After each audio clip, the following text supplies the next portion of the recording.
जिंदगी एक सवाल है और मौत उसका जवाब। और मौत भी एक सवाल है लेकिन उसका जवाब कुछ भी नहीं है दोस्तों।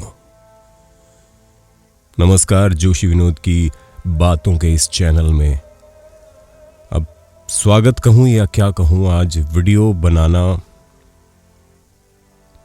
थोड़ा सा मन की भावनाओं को कचोटने जैसा है। मैं जयपुर का रहने वाला हूं और जयपुर की एक बहुत ही भयानक घटना अभी आप लोगों ने सुनी होगी। शुक्रवार को सुबह अजमेर रोड पर एलपीजी और सीएनजी का टैंकर आपस में टकराता है और 300-400 मीटर तक एक बहुत बड़ा ब्लास्ट होता है और उसकी जद में 40 से ज्यादा गाड़ियां आ जाती है। सवेरे का 5:30 बजे का वक्त और सड़क पे लाशों के ढेर लग जाते हैं। दोस्तों, हम दूसरों को कोस देते हैं कि सरकार ने ये नहीं किया या उसने ये नहीं किया या सड़क खराब बन गई। लेकिन क्या कभी हम सोचते हैं कि जब हम एज ए ड्राइवर उस ट्रक की या कार की या किसी भी वाहन की हम ड्राइविंग कर रहे होते हैं तो क्या हम रूल फॉलो करते हैं? मैं आज भी देखता हूं कि जयपुर के जितनी भी रेड लाइट्स हैं, बाकी हर जगह तो पुलिस वाले खड़े होते नहीं हैं और जहां नहीं होते तो वहां की तो बात ही छोड़ दीजिए। रूल्स फॉलो नहीं करना ये इंडियन का धर्म बन चुका है। समझ रहे हैं आप बात? अब इस घटना को किसको दोष दिया जाए? वो ट्रक यू टर्न ले रहा था, दूसरा ट्रक गैस का ही भरा हुआ उससे टकरा गया और एक बहुत बड़ा ब्लास्ट हुआ। गैस फैली और उससे एक बहुत बड़ा ब्लास्ट हुआ, आग का गोला। और दोस्तों, मौत तो हर तरह से आ जाती है लेकिन आग से जलने वाली जो मौत होती है ना, वो बहुत पीड़ादायक और बहुत भयानक होती है। आप वीडियो देखिए, जो कंटेनर है उसका लोहा तक पिघल चुका है और जो आसपास जो गाड़ियां थी उनके टायर सब कुछ ध्वस्त हो चुके हैं। तो उनमें हार्ड मास का एक इंसान, क्या होगा उसका, क्या हुआ होगा उसका? दोस्तों, ये भयानक घटना है। मेरा दिल तो इतना अंदर से ऐसे हो रहा है कि ईश्वर मौत के भी इतने क्रूरतम, इतने विभत्स संयोग बनाता है। दोस्तों, स्वस्थ रहिए, सतर्क रहिए। ये जो कलयुग का काल का प्रभाव बढ़ रहा है ना, हम बड़े चौड़े होकर कह देते हैं कि हम तो सही हैं।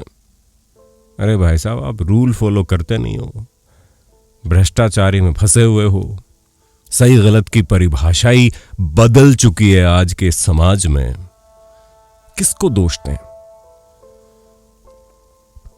अब इस इतने बड़े भयानक घटना के पीछे जो कुछ भी वजह रही हो, लेकिन एट द स्पॉट उस ड्राइवर की ही गलती है कि क्यों उसने वहां अपने यू टर्न के ऊपर देखा नहीं दूसरे ट्रक को, या उसकी ब्रेक लगने मतलब देरी हो गई या ब्रेक फेल हो गई। जो भी हुआ, हम सिर्फ सांत्वना दे सकते हैं दोस्तों। और मैं ईश्वर से प्रार्थना करता हूं कि जो भी इस भयानक घटना में, मतलब 100 से ज्यादा लोग तो I think at the spot ही मर गए होंगे। मीडिया वाले तो बहुत कम बताते हैं 10 मरे, इतने घायल हो गए। ये हमेशा से ही मैं देख रहा हूं, जब से होश संभाला है ना, आज 42 साल का हो चुका हूं, हमेशा ये दिखाते हैं कि जितने मरते हैं उतने बताते ही नहीं, क्योंकि लोगों में डर फैल जाता है कि पता नहीं क्या अचानक से इतनी बड़ी भयानक घटना होगी। इसीलिए शायद ये ऐसा मैनिपुलेशन करना पड़ता होगा सरकार को। लेकिन दोस्तों, ये एक्सेप्टेबल नहीं है। हमें सतर्क रहना होगा, हमें अपने कर्मों पे ध्यान देना होगा। दोस्तों, आज मन बड़ा विचलित है। जैसे ये घटना हुई, मैं सोच रहा था इस पे क्या बनाऊं, क्या लिखूं। मतलब मैं तो आपसे ही पूछना चाहता हूं कि आप क्या सोचते हैं इस तरह की घटनाओं से? जाते जाते 2024 हमें इतना बड़ा जख्म दे गया। दोस्तों, जब घटना होती है ना, तो उसका जो असर होता है वो परिवार ही समझ सकता है। मैंने सुना कि कोई हेड कांस्टेबल थी, वो दूदू से आ रही थी और बेचारी राख हो गई। और कितने लोग, वो एक वीडियो बड़ा वायरल हो रहा है जिसमें एक लड़का बोल रहा है कि मैं किराया दे दूंगा, मुझे हॉस्पिटल पहुंचा दो, पर वो बच नहीं पाया।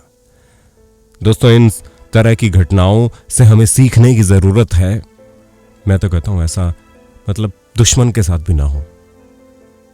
आज के लिए इतना ही। आप सतर्क रहिए और इस घटना से सबक लीजिए कि हमें एहतियात के साथ चलना है। ड्राइविंग हमें तरीके से करनी है। और जो लोग बिना हेलमेट के चलते हैं ना, उनको भी पता चल गया हो कि मौत किसी भी प्रकार से आ सकती है, किसी के भी संयोग से आ सकती है। तो दोस्तों, अपना ख्याल रखिए, अपने परिवारजनों का ख्याल रखिए, अपने दोस्तों का ख्याल रखिए। जय हिंद। हम सांत्वना प्रकट करते हैं उन जयपुर के उन लोगों की जो बाहर से आ रहे थे या जयपुर के थे, जितने भी लोग थे, भगवान उनकी आत्मा को शांति दे। नमस्कार।